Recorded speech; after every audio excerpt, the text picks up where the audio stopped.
Dream Team, it's your boy Neal back with another reaction video, guys. Here we are with how a 17-year-old Max Verstappen changed F1 forever. Before we dive in, make sure you subscribe to the channel, ring the notification bell, get a video a thumbs up so it gets suggested. If you guys have a favorite video suggestion, you can subscribe to Patreon or drop it in the comment section. Max, what we got? This video is sponsored by Surfshark. This is a video of Max Verstappen competing in his final kart race in the FIA KF World Championships in Bahrain on the 23rd of November 2013. And this is a video of Max Verstappen driving an F1 car for the very first time during a Grand Prix weekend in FP1 at the Japanese Grand Prix on the 3rd of October 2014. Dang. That is a difference of 314 days. 314 days from racing competitively at the highest level in karts to then being the youngest person ever to drive an F1 car in a competitive session at the pinnacle of motorsport. Yeah, that's crazy. That's crazy. Because I'm Dutch. As the title suggests, this video is going to look at Max's rookie season in 2015.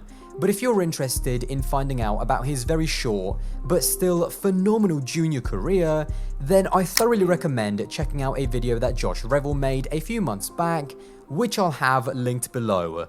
Even though I'm not going to talk... We'll definitely check that out. Okay, so his rookie, so he started F1 2015. That was his rookie season, first year. About Max's junior career too much. I do want to talk about how he actually got into F1 after less than a year of racing cars, and how Red Bull actually stole Max from Mercedes. However, before then, I also want to thank the sponsor of today's video and talk to you about Surfshark, who are the Max... We're gonna skip the sponsor talk.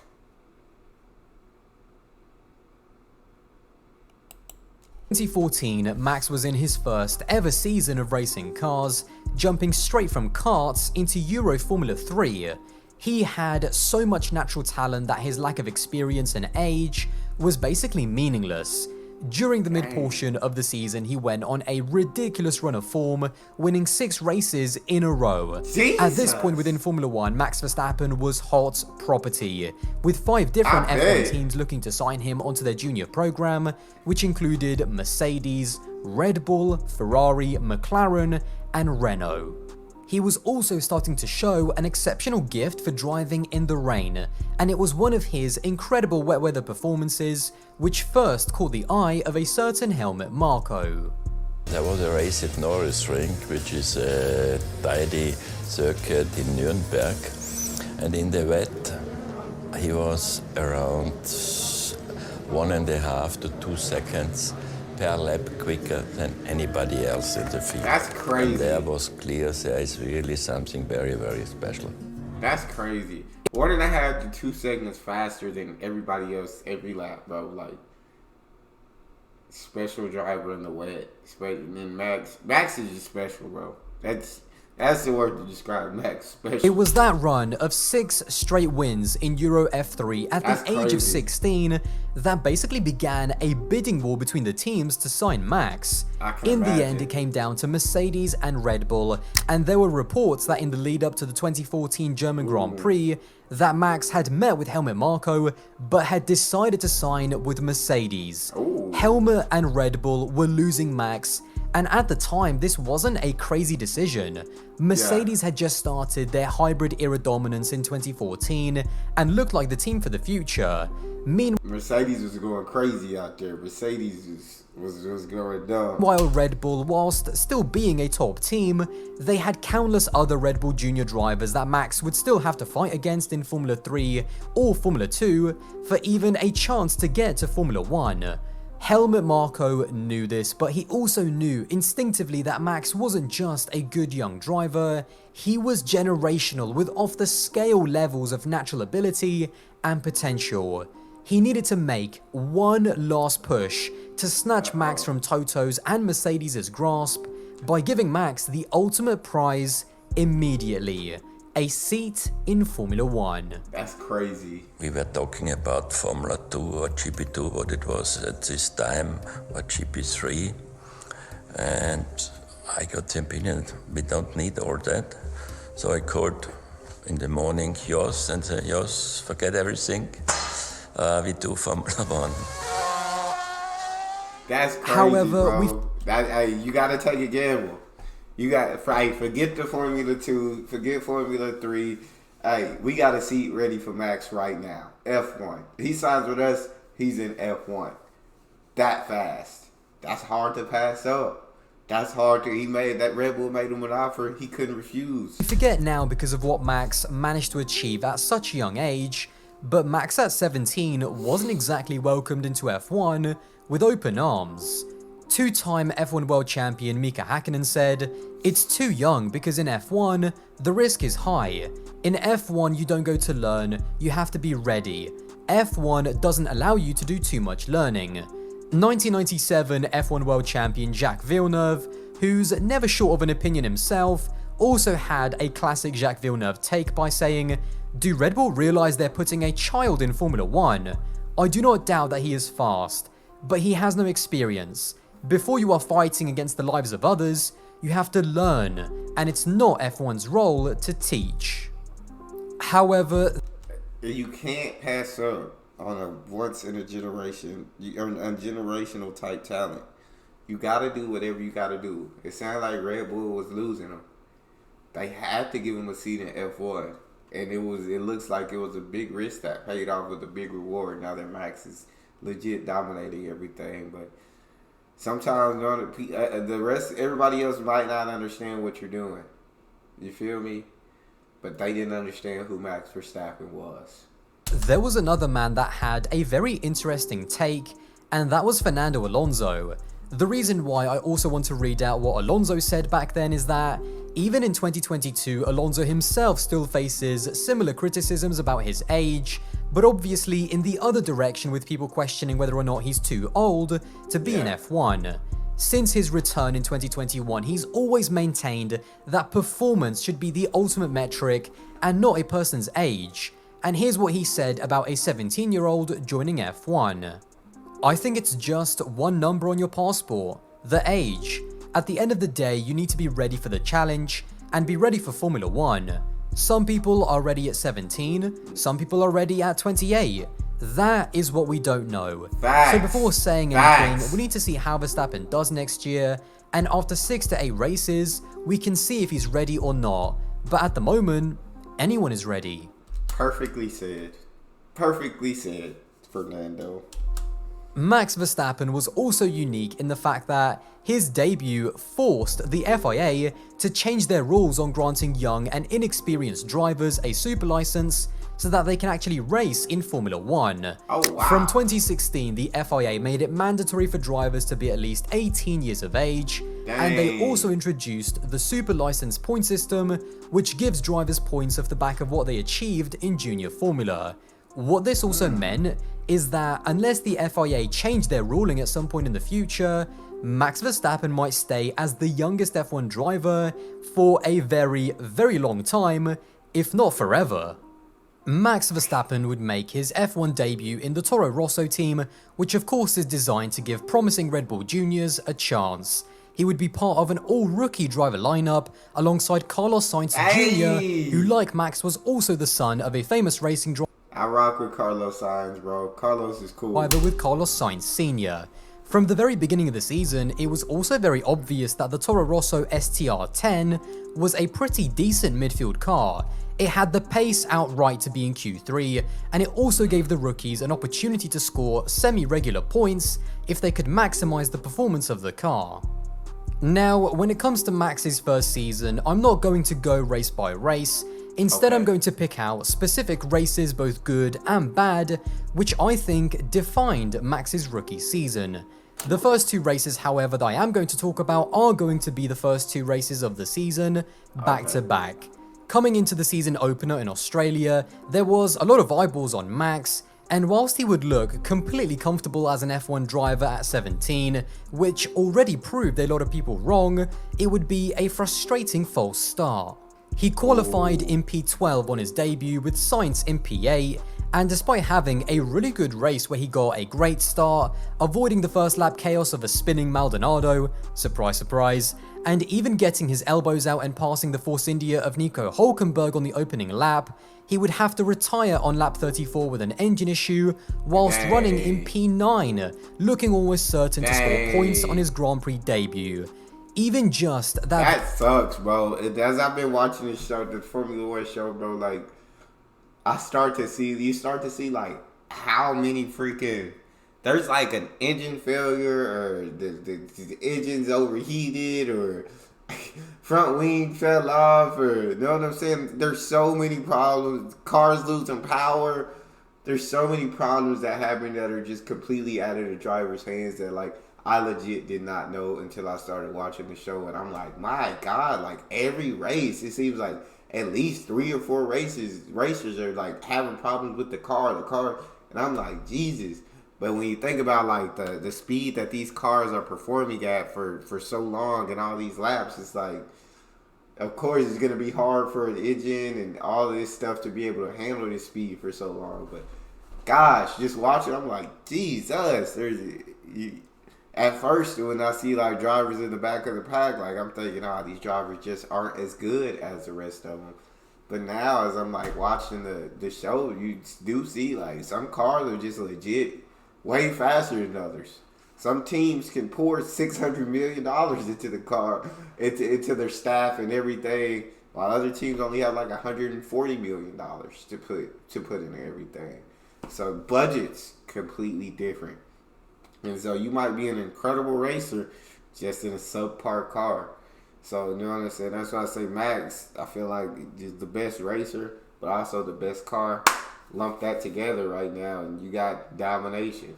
But, yeah, so I see, it was just crazy for me to see, like, how many issues, like, were not on the driver and how, like, you know what I'm saying? Sometimes driver has nothing to do with it. Sometimes they're just in an absolute terrible car that just... Sometimes the car, 8 races in a row, I'm watching, I think it's Haas, or is it Haas? That can't even get past the finish line, bro, and they're just absolutely losing their ish. I'm on season 2 of the F1 drop. Very first race, and that potential points finish on his Grand Prix debut, I think even that shut a lot of his critics up, and it would actually be next time out in Malaysia, where very quickly it all came together. Malaysia, to me, and the second race of Max's career, I would actually say almost encapsulated what Max Verstappen was in just one race. In the very first wet session of the year during qualifying, Max put it up in P6, already showing his wet weather capabilities. The race itself would be in dry conditions, and he actually did not get off to the best of starts, dropping out of the points, but from there he made a great comeback through the field, and for the very first time was able to show his incredible racecraft. He pulled off an absolutely outrageous overtake around the outside of Daniel Ricciardo into turn 1, and keep in mind, this is a Red Bull Junior putting the moves on the main team and showing absolutely no fear. He even gave Ricciardo a bit of a squeeze at the end, which was a nice slap in the face to Red Bull and F1, that Max was not only the real deal, but that he also didn't care if he was racing a Red Bull or not. He would go on to finish ahead of both of the Red Bulls in P7, scoring his first points of the season, which took a huge amount of pressure off his shoulders, and in the process became the youngest point scorer in F1 history. Crazy. However, as with all rookie seasons, there are going to be road bumps, and in the next 5 races, Max would go pointless. In China, he was actually on for scoring points yet again running in P9, but bad luck would strike as he retired on lap 54 with a drivetrain issue, just 3 laps before the end. That's crazy. Then in Bahrain, it would be double bad luck for both him and Toro Rosso, as he would retire again due to an electrical issue, along with his teammate Carlos Sainz. The next key race in Verstappen's rookie season was Monaco, and this time it was for a different reason. Coming into Saint-Devote, Max was trying a few heroics attempting to overtake Romain Grosjean, but unfortunately he clipped Romain's rear wheel trying to brake late and went nose first into the barriers at turn 1 at almost full speed. He would receive a 5-place grid penalty for the next race, but that would be his first taste of what it feels like to have a heavy crash in F1. Thank God he was good, bro. My God, he went nose first, like on full speed, like that's scary. Amazingly, however, Max actually took away a positive from that crash. Keep in mind that this is a guy that had never had a heavy crash in a race car, even in his Euro F3 year. And from his point of view, it was just about building experience. He even said after the race that the crash actually gave him more confidence because he was always worried about what it would be like to crash an F1 car, but now he knew. He knew what it would feel like, and it actually made him more confident going forward. The next run of races would see Max back scoring points, and he would also achieve an incredible season-high result of a P4 in Hungary. This was one of those races where everything just suddenly went mad. With 20 laps to go, Max was running in a solid P8 and looked set to score some decent points. But then, Hamilton understeered into Ricciardo, breaking his front wing and getting a drive-through penalty. Then Max went for a gap and touched with Bottas, which in the end actually helped him as Valtteri got a puncture. Then Kimi's car decided that it didn't really want to work anymore, and then Ricciardo came into contact with the other Mercedes of Nico Rosberg, which gave Nico a puncture. All of this meant that, with Max having a quiet race and just doing his own thing, in the end he finished all the way up in 4th. That's crazy. Sometimes crazy things just happen and luck decides to fall on your side and everything aligns for you. It's F1, bro. 4th place. Yes, it was largely down to luck, but he was the one best placed to take advantage of it. Max at this point was just getting better and better. His last 7 races would be almost a perfect end to the season, as he would score points in 6 out of the 7 races, and he would repeat a best career finish of a 4th again at the US Grand Prix. This was another example of Max's wet weather capabilities, and at this point it was pretty obvious that in the wet, this guy was special. Early on he had a fantastic scrap with Seb, where he was actually attacking Seb in the Ferrari, and then when all of the chaos kicked off, Kvyat crashing, Kimi crashing, Ricciardo and Hülkenberg colliding, yet again it was no coincidence that it was Max who kept a calm head, and in tricky conditions as they went from wet to dry, he was there when it counted to pick up a second 4th place in his rookie season. Singapore is the last race that I want to talk about because it showed another edge to Max that we hadn't yet seen up until this point. In Singapore, Max started a lap down on the rest of the field because his car broke down on the formation lap. An early safety car rescued his race, however, as he was allowed to unlap himself and catch up to the rest of the pack. And from here he produced a sensational comeback drive, overtaking his way through the field and working his way up with a good strategy to get back into the points. However, this is where things got controversial.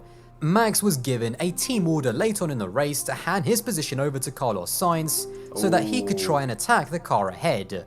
However, Max went against a direct team order, refusing to give his place up to Sainz and telling the team an emphatic no over the radio. In the end, Max would bring the car home in P8 after being a lap down, but it was a big statement in his rivalry with Sainz, and an even bigger statement that when he needed to, he would take the race into his own hands and not hand positions over that he felt he earned. Say what you want about... I do. It is team, but yeah, I think that's a part of the reason that makes Max what he is. Is it the best thing for the team? Probably not. You know what I'm saying? But that's who Max is. Like, I'm not giving up my position. Like, no. I want to be the best. I didn't come in this sport to be second best. I didn't come in this sport to give up positions. I came in this sport to win. And my guy, I will do whatever it takes to win. And if that means not listening to y'all sometimes, then I won't listen to y'all. defying a direct team order. It was selfish, it was bitter, it was harsh, but to me it showed yet another sign that he had the speed and tough mentality to be a world champion. Those were the races, both good and bad, that made Verstappen's rookie season. But in my opinion, the thing that really made Verstappen so unforgettable, it wasn't the results or the races or the numbers, it was the racecraft that he showed. It was quite apt that he had raced karts just 2 years earlier because that's the sort of natural racecraft that you learn when karting. There were so many highlights of not just great moves, not just overtakes where he was late on the brakes, but overtakes where he had to show just how high his racing IQ was. In Monaco, overtaking Maldonado successfully into turn 1, where no one tries to overtake. In the same race, following Seb, who was a leader, through blue flags and overtaking the likes of Bottas. Then moves that needed him to have incredible confidence on the brakes, like the outrageous dive bomb on Marcus Ericsson in China. And then arguably the highlight of the season, which was an audacious move flat out around the outside of Felipe Nasr at Blanchimont, and then finishing it off by going deep on the brakes into the bus stop. Max was overtaking drivers for fun, and whilst coming into the season at 17, all anyone could talk about was his age. Coming out of the season, all anyone could talk about was his driving.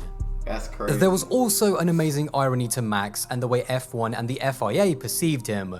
Before the season started, there was nothing but concern, as the FIA couldn't work fast enough to implement new rules to make sure that a driver like Max at 17 years old could never happen again.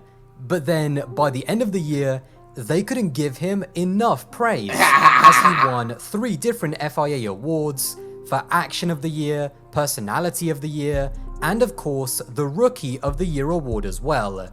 Now that's hypocrisy at its finest. I swear to God it is. My lasting impression of Max from this era will always be his meteoric rise. In 2013, he was racing karts. In 2014, he was racing in cars for the very first time. And then in 2015, he was setting the world of F1 alight. Max Verstappen had so much pressure on his shoulders, so many people waiting for him to fail, and he stood up and proved all of them wrong. He delivered on the trust that Red Bull and Helmut Marko showed in him. He redefined what a 17-year-old could do in the pinnacle of motorsport, and most impressively, he did all of it without being old enough to have a driving license. That's crazy, bro. Well, there you have it, another video wrapped up. If you did enjoy this one, then don't forget to subscribe to the channel, that would be greatly appreciated. And once again, a big thank you to Surfshark for sponsoring this video. Don't forget to use my...